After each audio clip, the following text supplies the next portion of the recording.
Ayan mga buddy, meron pa tayong kunting igra-grass cutter, pero mga ilang minuto na lang yan. Ayan, tapos dito pa sa harapan natin, ito pa yung maluwag-luwag, diretso pa yan hanggang sa likuran. Yan naman dito yung inuna natin dito sa harapan.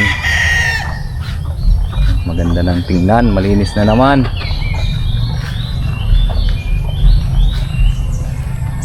Tapos doon naman sa likuran yung kulungan ng baboy natin, doon pa yung lilinisan natin. Tapos dito sa harapan natin, yan sa porsyon na yan. So far malinis na naman. Kunting kimbot na lang to, may babalik na naman natin yung ganda niya. Yan, at saka linis. So ayan, magandang umaga sa inyong lahat. Ingat po tayong lahat.